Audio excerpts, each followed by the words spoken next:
Welcome to Pandora's Awareness Podcast, a place where we collect stories and circulate life-changing wisdom.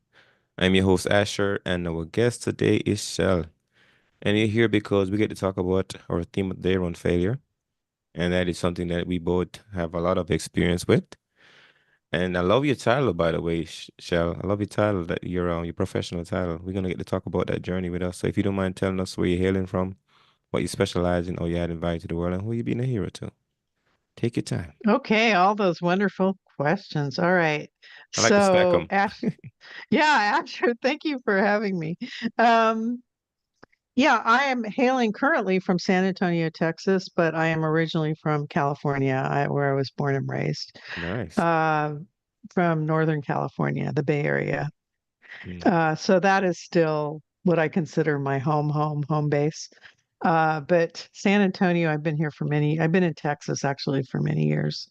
Mm. Um, I specialize in, that was the next question, the specializing. Yeah, what specialization? What you specialize in? Yeah. I specializing in helping neurodivergent adults and young adults find a career direction that fits them like a glove. Answering the question, what do I really want to be doing? Mm. And what will be fulfilling and sustainable over the years. Mm-hmm. So that's what I specialize in. Um, how do I add value? Well, I feel like the work I do has always added value to many people. I've had tremendous feedback and support for what I do. People seem to love what I do, Mm-hmm. and not just my clients, but the people in my neurodivergent or neurodiverse community. And I added more value this year by uh, releasing this called Unlock Your Career Path, a Nice. course for neurodivergent adults and teens. So that is what I consider to be my big contribution, um, that I hope people. I broke it down so it makes it easy to do it. Whether you're working with me or not, you have something, Mm-hmm. okay, to work with that's easy, simple, doable, and engaging. That's the big one for our brains.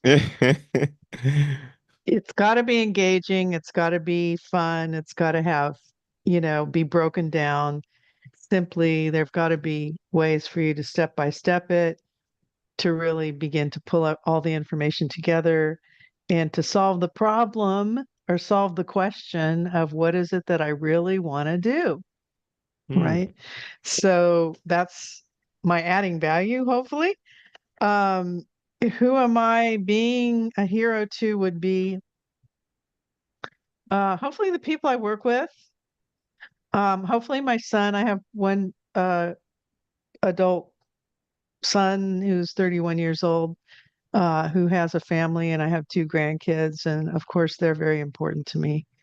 Um, and my clients, the people, like I said, I get really good feedback from my community. I try and contribute to my uh, neurodivergent community as much as I can, and not always uh, as much as I'd like to, but as much as I can right now. And I get, like I said, tremendous results for people. I mean, that feedback has been great. So I think that answers all You surely did, your Shell. You questions. surely put the answers to the question. Here's something. Yeah. Here's something that we're gonna start off with. And you ask a big question like what do people really want sometimes? And oftentimes, I love your question driven because my brain works the same way. I'm question driven, and sometimes we Mhm. gotta understand that if you don't have the right question, the answers have nowhere to go.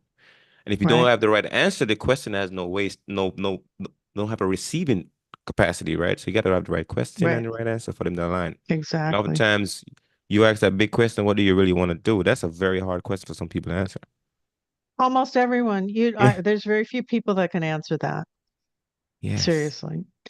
And my mission and purpose was to help people actually figure that out. How did you figure it out for you?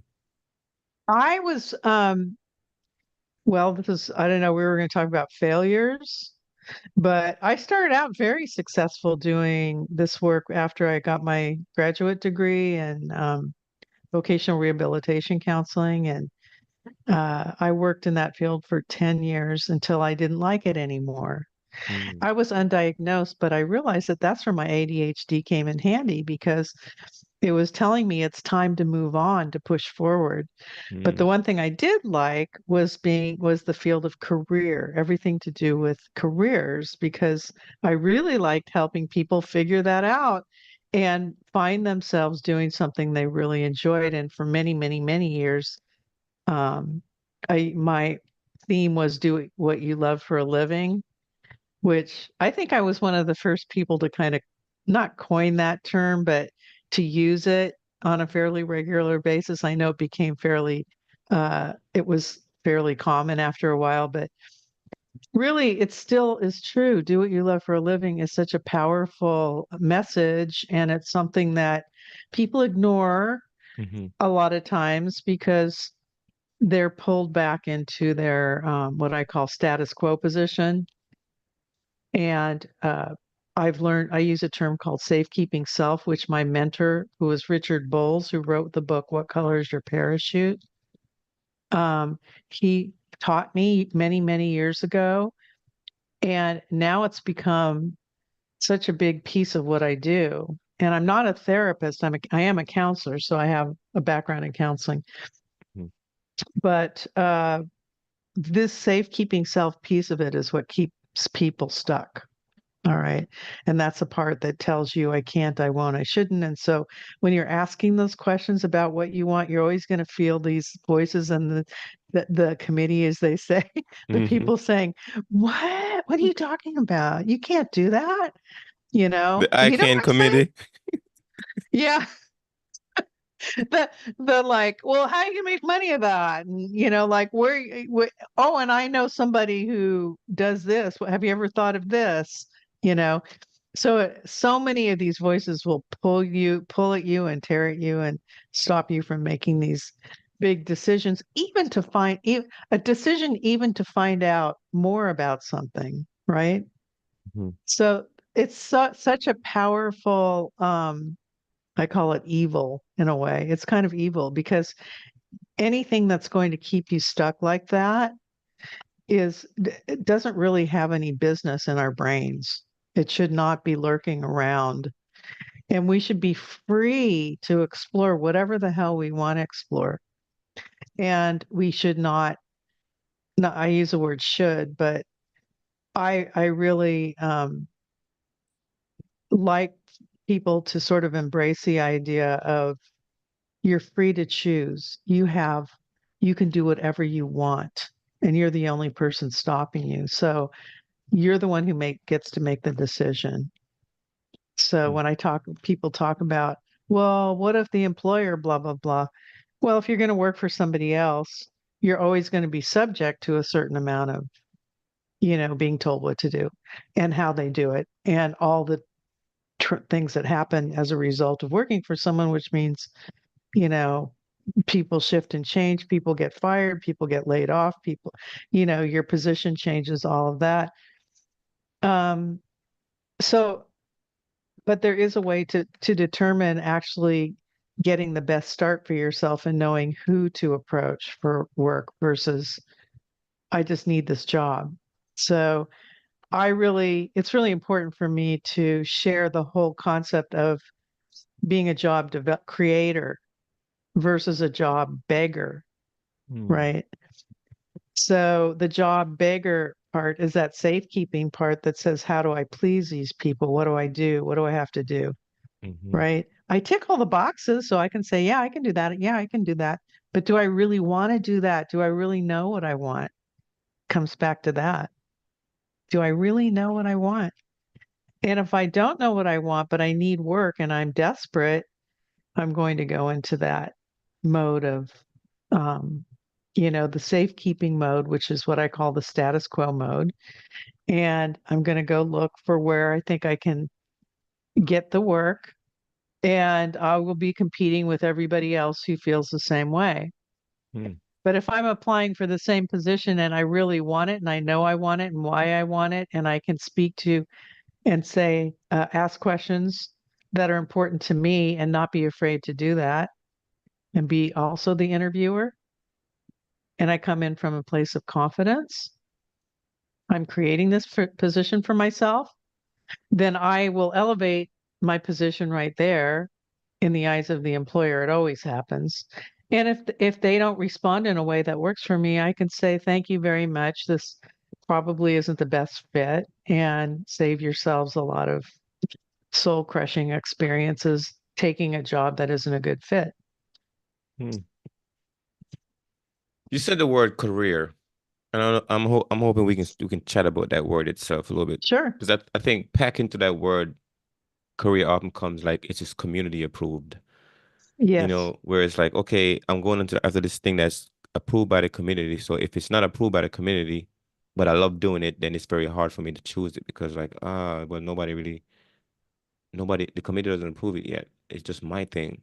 And then you have to Mhm. find a way to make that thing you love a thing that the community approves. So how do you talk to people through the process of, hey, like you say, you go into the job, you're not a beggar, you're like a buyer when you go in, and like I'm buying too. You're not the only one buying, Yeah, right? I'm So, buying. so yeah, so you go in there like, okay, I have some authority because I'm going for something that I love, and I'm doing it because I love doing it. It's not because I'm begging for it because I'm desperate. So how do you get them to focus on the heart of the piece of the career piece?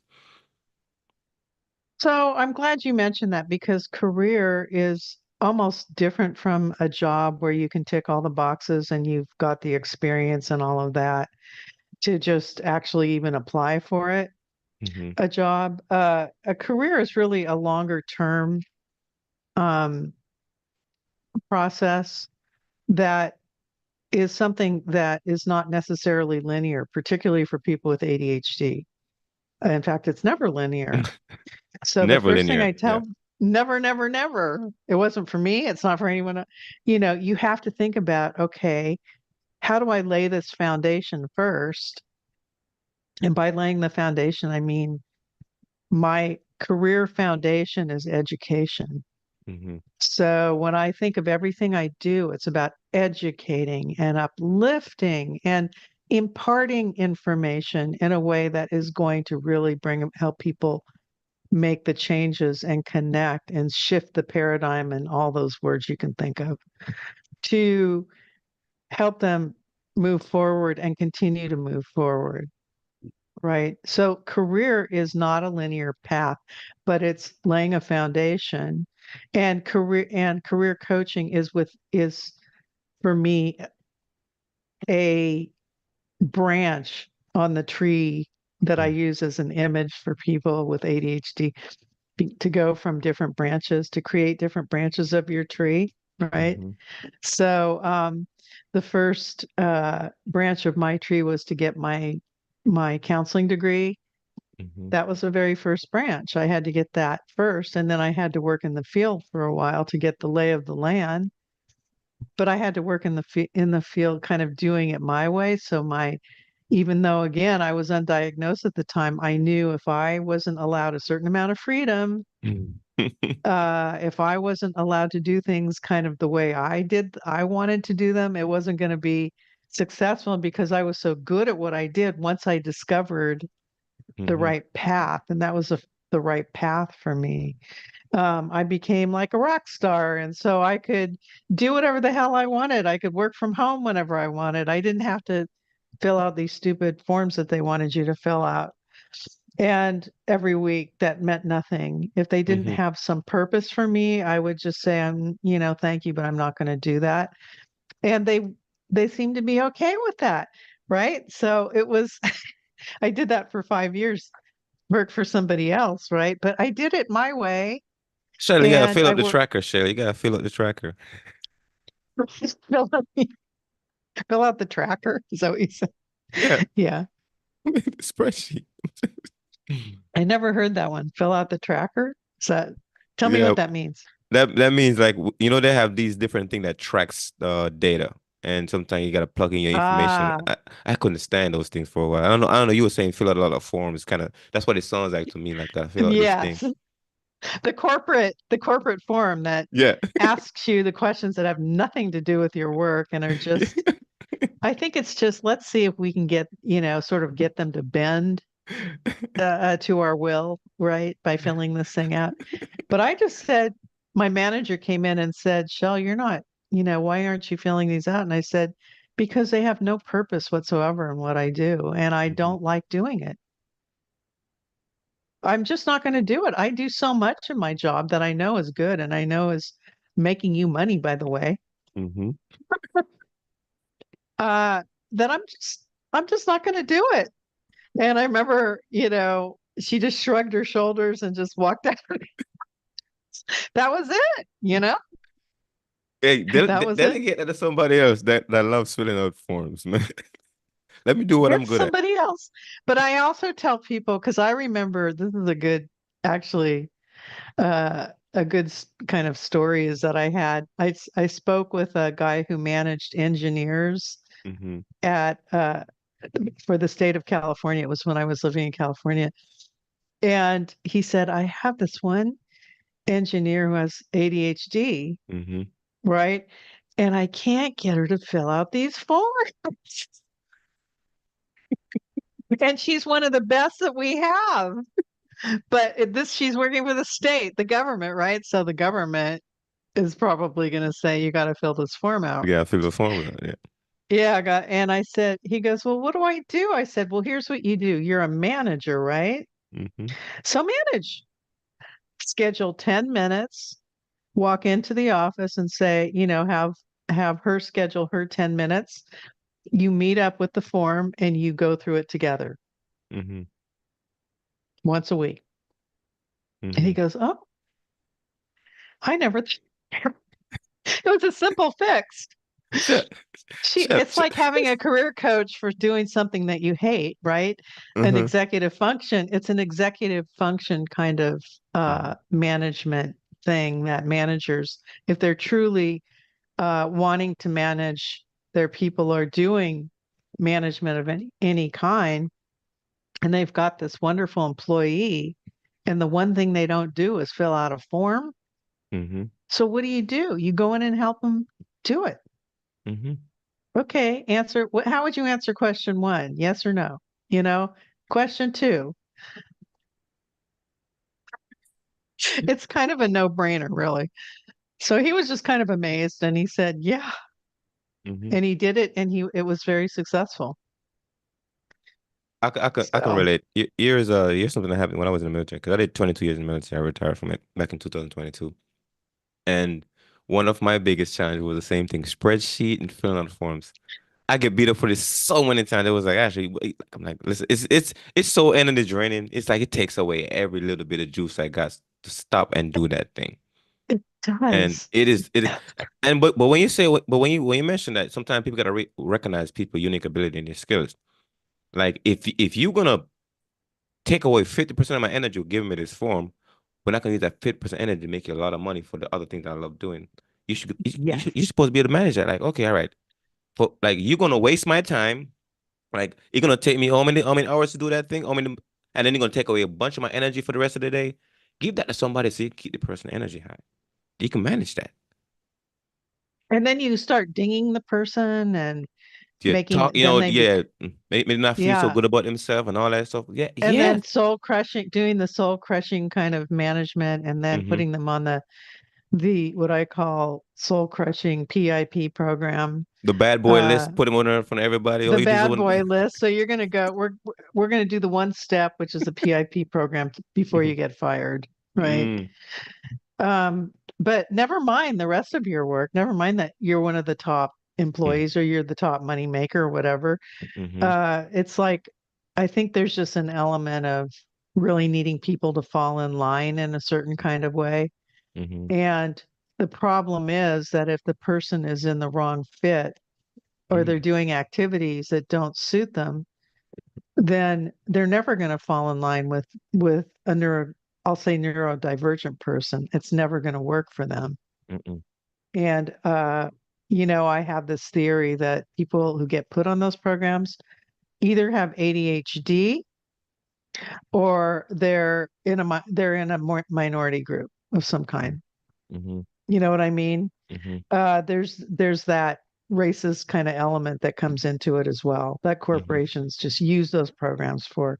And I Mm-hmm. hope nobody, well, they will hear me. I don't care. I'm at the point where I don't care anymore because I see the damage that it does to people Mm-hmm. when they come in to work with me. At least 50% of the people I'm working with in my master class, which I do an ongoing master class to help people through this unlock your career path process.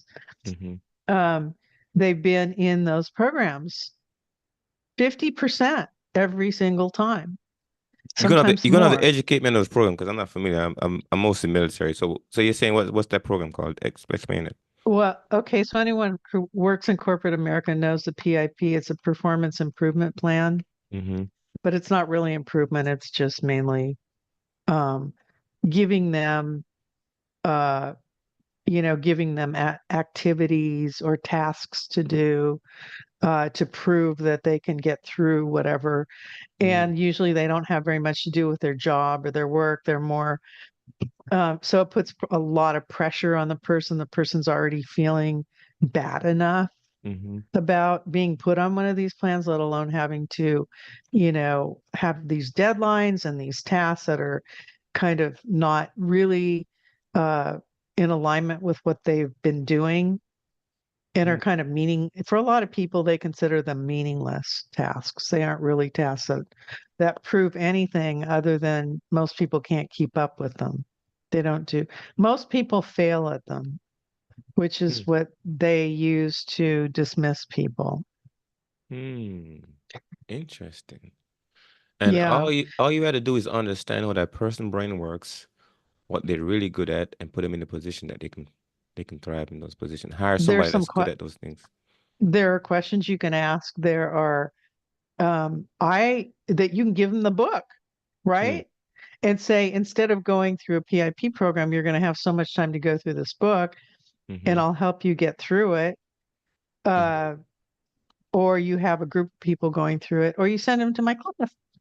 Mm-hmm. I'm starting to train people to offer this, and then I'm going to start, talking to employers about instead of putting people in these programs to actually have them take the class.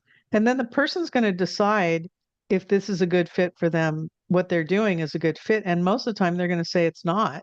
Mm-hmm. So it will save them all the money of putting them through that soul crushing process. It will relieve, instead of creating this really negative dynamic for the person, Mm-hmm. it's actually empowering them and giving them support and building their confidence. So they come back with some ideas about maybe, oh, and if the employer values them and they can make potentially make a lateral move, they'll be much clearer about what the right move would be. So they'll have that clarity and that focus on what's going to be best for them and therefore best for the company. Does that make sense? Yeah, no, no, I'm tracking now. Yeah. Yeah, so my I have little experience in corporate America, not much at all. Yeah. Most Yeah. of my time has been military. And now I decided to be an entrepreneur because I realized that my brain is not going to work for corporate America. It was very challenging in the military, but I made it through 22 years. But I'm like, I need freedom to express my ideas. I need freedom to work in Yes. the areas I'm good at. I need just gotta find the people to do the things that I know drain all my energy, and I just focus on Yes. the things that gives me energy, like doing all this conversation with people, outreaching, And talking find to people, and find people to connecting. do the things, yes, and Mhm. find people to do the things that you don't want to be doing because it takes away your creative energy. Like you Ye- can be doing so much more and creating so much more and doing so many things that are going to impact the world and impact, the people around you. But you need people who really love doing these little task things that you don't like doing to help you out, right? Mm. So we need little assistants, we need people to, pawn that We stuff need off backup on. dancers, man. We need backup dancers. We All of a need- sudden I got J Lo in my head now. Yeah, exactly. Yeah. Yeah. Uh, these people who, and you can act like a person who's like really on top of it and hire people who are doing their own thing, their own businesses as a solopreneur, which is what I am. Mm-hmm. Um, I'm just a business owner who does the work that I've always been doing, really. Mm-hmm. But I work with other people and hire other people to do the parts that I don't want to do. And I get to pick who they are. So I'm not like working for somebody else where I'm kind of stuck with whoever gets hired Mm-hmm. that I don't have any input on.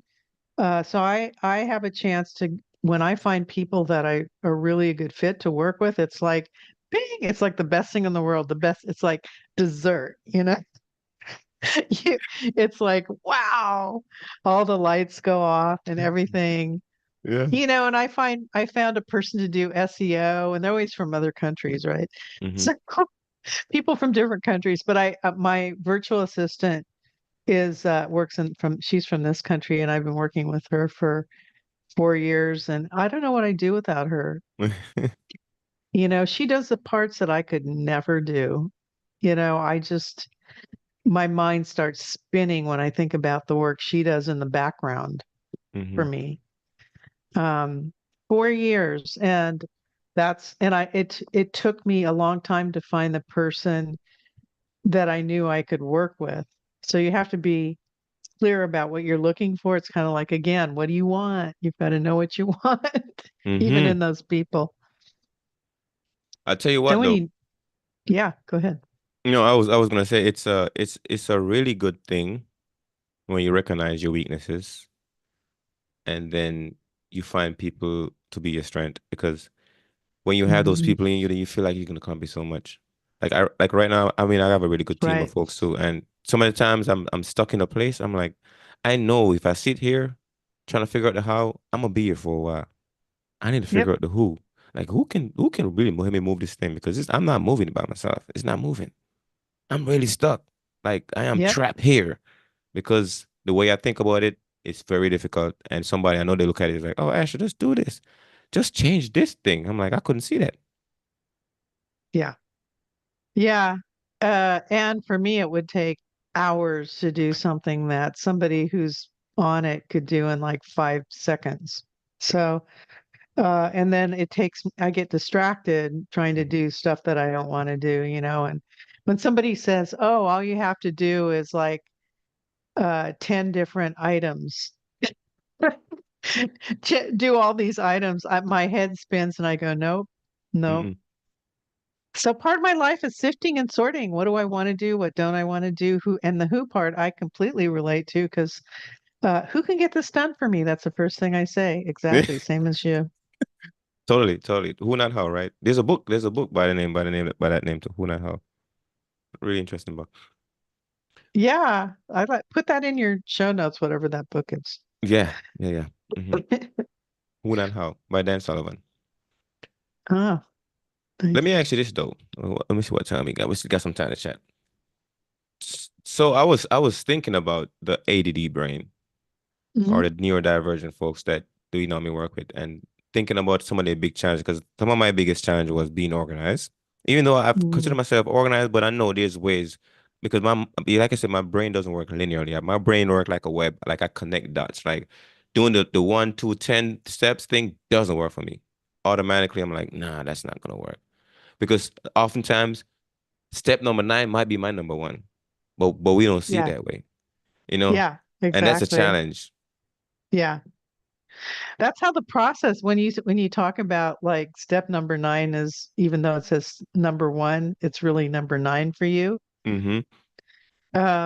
The process when I use it with people, it's a process and I encourage people to make it their own. So Mm-hmm. I always am giving back the responsibility to them to really shape this thing the way they want. They have the format and the structure, the basic structure for it, but they still have to figure out what works for them. Mm-hmm. And that's always the challenge with people with neurodivergent people is we need to figure out what works for us Mm-hmm. and not and to the second most important thing is to own it, Mm-hmm. to own and say yes. That's what works for me. And I'm not going to apologize to anybody about it. I'm not going to pretend that it's not true.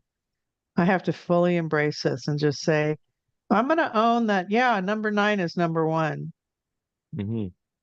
or I'm going to have to completely shift this puzzle around, Mm-hmm. to make it work for me, which is the way careers are too. So for the career part, we lay the foundation and then we grow from there and start with like branch number one to get the training or whatever you need to do the thing that you want to do or the first thing that you want to do.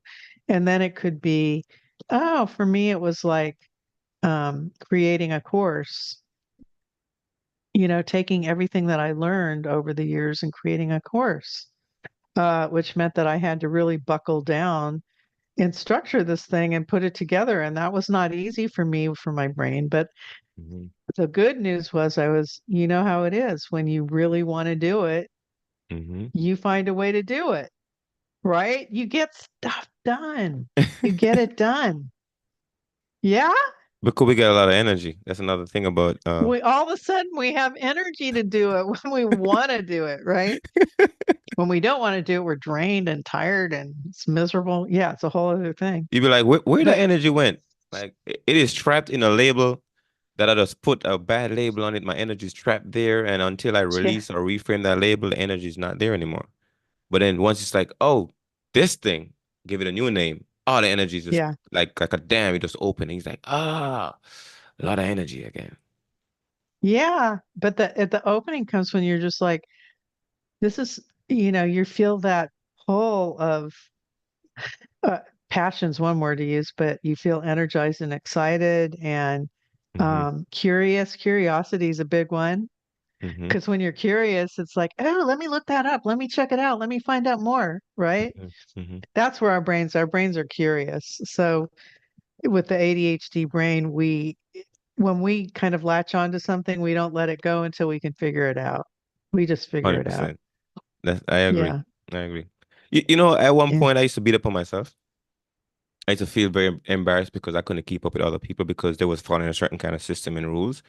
I was like, man, I Yeah. just can't keep up. I can't keep up because I am following that rule, and that rule doesn't make a lot of sense to me because it doesn't work with my brain. And it's a lot of us sometimes we don't feel so good about ourselves because everybody Mhm. is around that's really good at following certain rules, and we can't because I like making my own rules. But you in a system or a structure like corporate America got a structure, military had a structure. Like it was very challenging, but I made it through because I know I needed structure, some kind of structure, but I needed also freedom to play with certain things and move stuff around. And sometimes you don't have that freedom. You're stuck with a certain way, and then it doesn't activate your energy because the way things are sequenced doesn't allow your energy to break through. And without the energy, I Yeah. can't move that thing. That's that's a good point. That I mean, so yeah, I mean when you're in certain like a corporate certain types of corporate structures, certain types of military. I Hmm. don't know I used to work with actually I used to work with the military. Um did all the different branches of the military. When I was a voc rehab counselor, I would do Mm, evaluations for them. mm, And what I found is if I were to look back on it today, because again, it was before I even explored the idea of ADHD and me having that diagnosis, hmm. didn't even know what it was, thought it was for kids, right? It was Yeah, just a kid thing. that That ain't that ain't me. so many of the military people I met, I could swear, I would say, if I could say they were ADHD, there are a lot of people in the military with ADHD. That's Hmm. my guess. Hmm. Yeah. Yeah. Because they're You know, looking for structure. yes. Yeah. And that is so true. Most of the time, we are looking for structures because we know that, like, this is me. This is just my belief. I think we evolve in bubbles. So I need a bubble for myself, and I need to Hmm. max out my mastery in that bubble. Once I master that bubble, I expand that bubble. But I think we Yeah. need the bubble to keep us to focus on something till we can master it, and then we can keep expanding, keep expanding, keep expanding. That's just my belief. So when I I when I call it see a a structure, I loose, appreciate it. exactly, but I call it a loose structure. Hmm. Okay. So it's a structure, but within the context of that structure, there's a lot of room. Mm-hmm. to grow and move around and change things around. There's nobody saying that you have to do it exactly this way, but it Oh gives yeah. you the starting point, Mm-hmm. you know. And that's the way I work with people is I always tell them make trust your gut, learn to trust yourself. And then also notice when the safekeeping part is rearing its ugly head and it's saying you can't do, oh no, if you do this, what will this person think? What will that person think? What Mm-hmm. about if I don't make enough money? What if I answer or do this part of it and it leads me to something that doesn't exactly take me to making the big bucks, right? Mm-hmm. So in the context of career, when you're going through this kind of a deep dive process, self-reflective process, you really have to be aware that that safekeeping self is going to come up and try and kick you in the butt every time, and to be aware of it and to start writing down when what it's doing, when it's doing it, how it's doing it, and not to you cannot put money into the equation in the beginning. That can't Mm-mm. be part of it. If you start thinking about how much money am I going to make, you're going to land right back where you were. You're gonna lose energy too. That is so true. Yeah. Because I'm gonna say it this way too, because this is something I'm learning too, because I had to figure out like what is my serious why.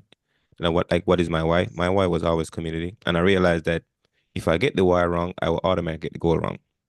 So I got to make There you sure go. that the why make really, really good sense. And I'm like, oh, this is why I'm doing it. So I realized that me personally, I love building community. That is like why I need community, and I know people need community. So that's my thing. I go after building community. If I'm thinking about all about how do I make this money, then it takes away the inspiration and the ideas and all that Takes stuff. everything away. Yes, it sucks all the energy. So then we have to Yes, outsource the monetization to somebody else. Like I need you to help me with the monetization piece, because if I focus on the monetization, I will lose my creativity in the community building. And exactly. that's when I surround myself with people like, okay, this is what I'm thinking. If I start thinking in this mind, because if I get go into this mindset of the money piece, I'm gonna be stuck in that mindset. My creativity is not in there. So it's all about navigating the mindset piece to figure out, okay, how do I focus on what's speaking the language of my why. When I speak the language of my why, it gives me an energy to be more creative. So that's what I recognize about my brain as well. What about you? Yeah, right. Exactly. So when you say community, I see the word communication. Mm, So when we talk about like laying the foundation, mm-hmm, you may see communications as like your foundation, which means community is creating community through communicating and other people communicating, and however you define that for yourself mm-hmm, is really kind of the way you would sort of move into different aspects of your career, right? mm-hmm, It will start developing and taking shape. It's kind of like clay, you start molding it, right? mm-hmm. And that's again, that's how your brain you you should get the diagnosis. Seriously. I think it will if I yeah, you're one of us. But I don't know. I'm not diagnosing you. I'm just saying. No, I've been diagnosed. I've been diagnosed when I was in the military because I was having trouble going to college, and I was like, why is this so freaking hard? And Oh, then when you were okay. yeah, and then my friend was like, Asher, I think you have ADHD. You should go to get checked. And I went in and do the test, and I was like, ah. But then I discovered, so this other part, so then I looked up the dyslexia symptoms, because I didn't even heard about dyslexia until after I was like looking at, because once I figured one label, I'm like, okay, well, a lot of resources is captured under these labels. Starting to make sense for me. So then I look up the dyslexia label. I'm like, oh my God.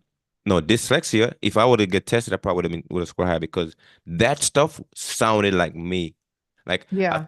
listen, I cried for 30 minutes after I read that the all the symptoms. And I was like, this is why Yeah. school was so hard for me growing up, because I really struggled in school because I couldn't read certain things a certain way. Like the stuff, the word doesn't make sense the same way on paper for me and all that other stuff, right? It was just like I remember when I used to take tests in school, like I used to have a eye full of tears. Yeah. And I remember I didn't really finish a test, right? Because I never finished all the answers in because I run out of time. I always run out of time because it take me so long to get through it. And then I end up failing, or I had to cheat, copy from somebody else to finish. So I never felt really confident in taking any kind of test. We did a test, I automatically get anxiety. It's like, oh my God, no, I'm put back there again to fail. And that taught me something about me. It's like, Asher, like you gotta learn about the thing that you thrive at. I don't do tests. I can figure stuff out, but when it comes to testing, it triggers something for me that creates tearful eyes and a lot of anxiety. So I never go in a position like I picked a college that didn't give any tests. They said write papers all day. I can do it, but to do a test, that was my like Hercules heels. If that sounds like something that you relate to. I can totally relate to it. I can't even remember school, to be honest with you. It was so long ago. It was But I mean, torture. I got a math. It was torture. I went to a math in my master's degree because it was related to something I was interested in. It Hmm. helped, but I hated the schooling part. The academic part of it was run by old, people who hadn't been in the field for years, Mm, and they were so judgy and weird. And mm, the classes are separated. They don't bring the whole thing together to really create some kind of synergy with the subject. So it was very hard to understand what I was doing half the time. And where I got a lot of validation was in the internship that I did, mm, where everything started coming together, where the internship ended up being like a combo of everything I had learned, but within the context of working with clients and actually doing something that I enjoyed, doing the actual piece of it. And I like writing too. So mm, that might have been what saved me, was that I could write reports and I was a, excuse me, fairly good writer. mhm. But basically tests, yeah, no, no, no. Um, No, the no. class that I hated the most was the assessment Mm, class, on where you had to learn about, giving assessments. So guess what I don't do? no I do not assessment. give assessments to my clients. Yeah. And because I saw that it was not something that made sense. Mm, People weren't coming out with a greater understanding or more confidence about making a choice of any kind. So to me, they were just a waste of time, mhm, and I gave them for years. I gave all kinds of assessments, and I would always think, why? Why am I doing this? Because I have to, it was part of my job. mhm, And then when I started going into, kind of moving into just working with kind of the general population in developing career, and I got trained by the guy who wrote What Colors Your Parachute, Richard Bowles. I got the training with him. And he and I were always on the same page about he hated assessments too. That's why he developed his process. And I thought, no wonder I love this, because there's no assessments here. mhm, There were still parts of it that I was not quite aligned with, which over the years I kind of would take the parts I liked and I would recreate the pieces a little bit. And then when I started working with the ADHD, neurodivergent clientele, I had to add so many, like graphic images and do different exercises. So I expanded it a lot. So if you look at this book compared to what I started out with, which was What Colors it was inspired by What Colors Your Parachute, but it's mhm, completely different. A lot of the pieces are similar and the mhm, process is very similar, but I've rearranged it for our brains. I've mm. made it much more conducive to engagement, if you know what I mean. Uh, Yeah, can I? engagement work for us. So Yeah. Shell, if you had, we're gonna try to wrap up a bit. I want to make sure I respect your Okay. time as well. So if somebody hear you Yeah. right now and like, Shell, guess what? You are my hero, and I want to meet my hero. How can they find you? People call me. Some people actually. I've heard you on all these podcasts, and I feel like you're a celebrity. And I'm like, me? Are you kidding me? Anyway, it's so funny to hear that. Yes, you can find me at. So I have different websites. I have one called now called unlockyourcareer.com, unlock your career path, path.com. That will take you to the book. Hmm. So if you want to just take a look at that, but passion to career, passion, PASSIONTO career.com. Mm-hmm. And you can also reach me at shell.mendelson@gmail.com. Mm. You can just email me. But I schedule interviews with people, introductory interviews with people, and I get to know them, and we decide if it's called the Your Next Career Move Masterclass is the right fit. Mm. And short of that, get the book because the book works too. So it's a deeper dive, obviously, but Is the book on Amazon or is it or yes, okay, perfect. there are so there's two things on Amazon. One is the book Mm. uh, itself, and the other one is the book plus the note. This goes with it. It's called the Planet's um, Mm. Career Galaxy Notebook, and it breaks everything down. All the Wow. pieces of it are broken down. You know how to serve the So ADHD, bro. We need that. it's exactly so you don't, because I would always tell people to get notebooks like this, with tabs in them. Mm-hmm. And then I'd have to tell people how to label the tabs. Mm-hmm. And I just thought, why not just create a notebook that's easy to go along with the book so that you have everything. You don't have to think about Yeah. any of it. It has even a tab for safekeeping self so you can start nailing yourself when you start. Here it is. The safekeeping self. Oh So yeah. you can take notes when it starts popping up in your head and you can kind of identify how it's impacting you. And then obviously journal notes and things like that. I Yep, like that. I there you like go. that idea. I'm gonna have to create one of those for myself so I can start working. Because I buy a lot of notebooks too. I'm thinking I'll probably Yeah. just create one for myself as well and just yeah, that's I like that. Yeah. I mean, it was, how our brains go. For me, it was like, what can I do to make it easier, easier, easier, easier?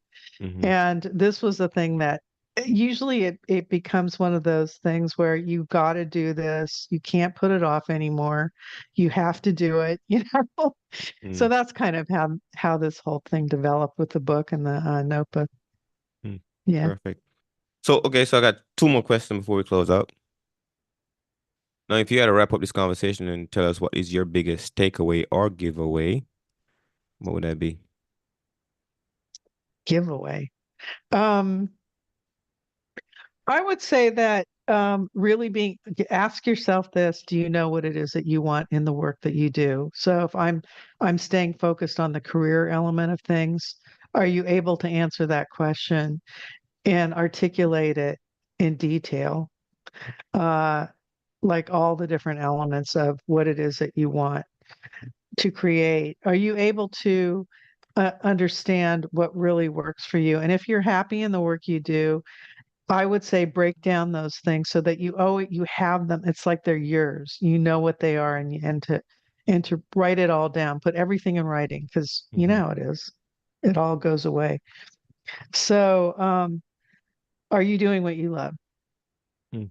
If you have ADHD, if you are neurodivergent, it's you've got to answer that question because if you don't and you're not being honest with yourself, at some point it's going to break down. It will break down.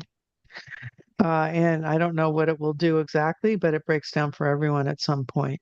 It might take years, or it Mm. might take, some people last longer than others doing like status quo kind of work. Um, and then what was the other question? Oh, takeaway, biggest takeaway. The biggest takeaway. Well, I think that was a takeaway. There was Okay, another okay. one. Oh no, no, no. I haven't asked you the second question. The second question, the second Oh, question is this. Yeah, the second question is what is that one thing or two thing when people do it drive you crazy? ooh. Um, I think it's, you know what? It's going to come to me when I get off this podcast. It's going to come to me and I'm going to go, you know how it is when you just, there's so many things and you can't think of one, but Mm-hmm. there's so many things. Um, I just, I think with ADHD, it's really hard for people to understand us people who don't have ADHD really don't understand us. Mm-hmm. And so I don't like people giving me advice when it's not, when they don't understand the way my brain works. Mm. That really bothers me. Don't give me advice. Don't tell me what to, I don't like being told what to do. Oh, I know. Me too. Yeah. I got Don't my tell own me what to do. ideas. I got my own ideas. Just tell me what you would do, but don't tell me what to do. Don't, do not. Yeah. Don't, you're Hmm. not the boss of me, right? Yeah. No one is in charge but me. No one's in I'm in charge of me. charge. I'm in charge of Yeah. me. Yeah. And do what you know. I don't like when people bitch about their jobs if they don't do anything about trying to figure out what they should be doing. I don't Mhm. like that either. Um, I don't like being judged, obviously. I don't know. There's so many things. I don't like it when people don't get back to me, don't recognize and value my time. If I schedule time with them, that bothers me. I forget to ask Does this it, question earlier. I think I might actually know. Like, what is your biggest failure? If you had to put a bow on one of them. yeah, we didn't even get to that part. I was all set to talk. I thought that was going to be the main thing. I think it was starting the franchise system called Kids Art, and I was later in life, right? And doing it for a few years and realizing I wasn't enjoying it anymore. Hmm. And it was pre-diagnosis, and I just let it go for too many years. I didn't have an exit strategy, Hmm. and it failed. In so many ways. It's still actually going. The franchise didn't fail. I failed in the franchise Okay. for Hmm. myself. I wasn't happy. I was miserable. So that's something I use to help people that I work with things to avoid, what to look for, how to plan if you're going to start a business, for example, things Hmm. that you need to think about and things I didn't think about. Mm. So, Failing at franchising. and it took me off track of the work that's my real true work, which is what I'm doing now. Hmm. So when I got back to doing what I love, it was like the sea had parted. It was beautiful, a beautiful thing. And things just went well from that point onward once I came back to doing what I really am meant to be doing. Well, you had to Yeah. fail at it for you to stop. So to get back on path. But if you had to take away something from that failure, the biggest lesson you like, I went there and I got this, and I'm glad I got this from that experience. What would that be? Always have a plan B. Don't go in it without knowing what you're An getting exit. into. Yeah, Mm. an exit, always have an exit. Um, and that's not a negative thing, but just know that, if this doesn't work out, this is actually the path that I want to explore at that point. So you can see it as a positive, but have an exit, a fallback kind of thing. Mm. Well, here's my biggest takeaway. We hadn't explained the word failure. We haven't used it through the theme a lot, but we was talking about failure because when you enter the space of ADHD, there is a lot of failure in there because oftentimes one of our biggest challenges we don't finish what we start because we're in an organization where like we get attached to that thing that excites us. And sometimes doesn't allow us to put energy into the thing that we started already. So that's why we need a team around us to help us, like the follow through folks, to finish what we've started, to help us finish it. Because oftentimes Hmm. we have energy for the new thing, the first start, the quick start. We have a lot of energy for that. We Yes. jump into things. But then you need somebody around you that's like, hey, I love what you started and I will finish it for you, right? And then you go and start something new or create something new. So we are trailblazers, trendsetters, so to speak, because we get the energy to do stuff that people don't have the courage to do initially. And oftentimes Got it. we have to like help people understand like my strength comes into going into the unknown because I can take the anxiety more than other people can. Like I can Hmm. process the energy. I can process the new thing, the new experiences. I can process it easier. But then you when you're around people that are like I like this test called a Colby test. You've been you heard about that test, Colby, Kolbe? That was a good No. test. That it has four areas. I don't remember all four of them at the top, but one of them was Quick Start, Fact Finder, Implementer, and Follow Through. I think I just remember them. Okay. So when I took that test, I recognized that I was a Quick Start and Implementer. No, Quick Mhm. Start and Follow Through. Sorry, I wasn't a good implementer because I don't implement people's ideas. I like to implement my ideas, and I wasn't good at fact finder because I jump into things what as I get excited about it, I go do it because I'm like I'm ready to go do it. I'm ready. Let's go do it. But then I Yep. recognize sometimes you need people around to go find out the facts while I'm doing this thing. So I can like, okay, I need a just course. And then I need people that will implement the ideas, right? Because it's not for me to implement it all the way through, right? That's you need Mm. somebody to follow through it, keep make sure that the thing at least get to the end zone, right? So I discovered that about myself. So I'm like, okay, no, I know that I'm a quick start, and I can also follow through. I recognize what I need to find people that are very good fact finders and they're very good implementers to be around me. So I'm looking for those people when I meet them, like, okay, let me figure out like, are you a person that like to simplify things or like to multiply things a certain way? You just gotta figure out their skill set, so forth and so on. Yeah. So Yeah. I Yeah. recognize that piece. Yeah. Those are the people that help you, create the thing that you want to put your energy Mm, into. You get to do the part where you're creating and you find the people to help you bolster you. But you're correct. People with ADHD are the movers and shakers in the world. That's what I mm-hmm. like to say.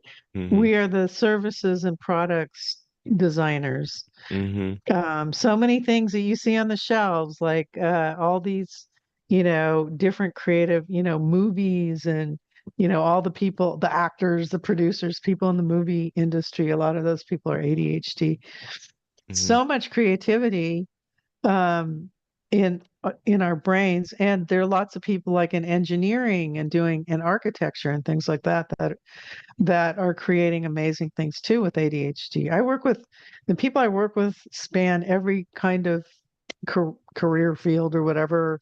Mm-hmm. Um, and they've done some amazing things. I mean, it never ceases to amaze me. Mm-hmm. How creative and amazing these people are. And they come to me and they're kind of crushed. Mm-hmm. So it's, I get very sad Mm-hmm. about that because I know how spectacular they are, Mm-hmm. you know. But yeah, we are the movers and shakers. Like this franchise system never would have been created. It was a children's art franchise. It never would have been created if I hadn't thought about it and brought the people together and worked on it for several years Mm-hmm. until we were in 39 states and 15 countries, including China. Mm-hmm. And it was helping children create confidence in their art, their ability to do art. That was where my head was at Mm-hmm. when I did it. And but it was just the business aspect when the day to day rolls around Hey, and you realize the spreadsheet and the tracker and what else you gotta fill out the forms. putting out fires every day became not fun anymore. So it was just it became an albatross Mm. is what happened. But anyway, yeah. So no one to let go of that. But we are incredibly brilliant. I can see you're one of us. You are definitely one of us. I bet you've done some spectacular things out there. Yes. I'm going to find out more. I'm going to look you up and Yeah, you find out should. more about what you've You been should. doing out there. You should. I'm working on Yeah. I'm working on this one publication right now. It's an anthology with a bunch of immigrants. So I'm focused on immigrants right now because it's my one of my two identities. I'm an immigrant and a veteran. So I'm focused on the immigrant side where we're gonna come together, put a lot of other people's story together in an anthology book, and Where then are you share that with the from? world. Jamaica. Oh, awesome. I want to go there. I want to go there. You should. It's not going anywhere, but you Yeah. should go there. You should go there. Catch it before you Yeah, leave. I I'm think just I kidding. will. I'm going to Spain at the end of September. So, Oh, and then I have a conference in California, and I probably won't be doing any traveling for a bit, but that's another Jamaica. I can do that. yeah, you should. I think that would be a good one. Yeah. Mm. I heard there's a lot of people So, going to that side of the Europe, the Spain side, the other what's over there? Somebody was telling me about another place that was going Morocco, and what was the other place? Oh, there's another uh, place. You I mean think in Europe, right next to like Spain and Italy and all them other places in that area. I can't remember. Portugal? Portugal, yes. I heard a lot of people are trying to move out of the UK to Portugal. I heard that was a big Yeah, move. Portugal is a Hmm. big a place where people are immigrating Hmm. to. Yeah. Hmm. I may think about doing it when I'm over there, depending on how things turn out here in the next, who knows? Uh, I don't know. Yeah. Where else can we go? Where's another Very- place? Well, I heard Any? Canada is very chill, by the way. Yeah, it is, but I work with a lot of Canadians. And yeah, there's certain parts of Canada. Yeah, definitely. Yeah, not everywhere, but yeah. But Yeah. I'm getting out of the US too eventually. I'm taking my time, but I'm working my way out. I'm trying to get to Africa. That's my goal. One of the people I trained to teach the class was Mm, from Kenya. mm, mm, She's a coach from Kenya, and I learned a lot about Kenya um, mm. working with her. It just seems fascinating and beautiful. It really does. Yeah. One of my co-authors is from Kenya too. Yeah. But she lives in the UK now. So man, this business it's been I want to go see the world. Like I've seen a lot of the world when I was in the military, but I haven't been to Africa yet. Yeah, Yeah. I mean I've been to like Africa. I've been to like North Africa, but I haven't been to like Africa. yeah. The other part of Africa that I want to go to. But yeah, but I'm definitely looking at yeah, getting out of the US, go see the world somewhere because my kid is It's a grown. big continent. Hmm. Yeah, Yeah. Hmm. it's a big continent, Hmm. Hmm. Africa. Yeah. Yeah. How old is your kid? 18. Ooh. She just started college this month, so she's going to McNeese State University in Louisiana. So she's going there, and she's running track Mhm. with them over there. So yeah, Fabulous. Wow. yeah. So, Dad, All right. I know you say you got a 31-year-old. yeah, and he's got four kids. He's got Perfect. two of his You got own. some replacements. Yeah, well, two of them are his current wife's, so it's like step Mm, grandkids. mm-hmm. But my two grandkids are really, they're like 8 and 13, 11 or 12, 8 and 12. Mm, So okay. yeah. Yeah, and the 12-year-old, he's like, he and I were always really close, and all of a sudden he's like,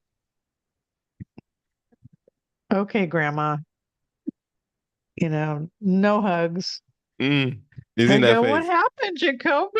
What happened?" Mm. He goes, "I'm growing up."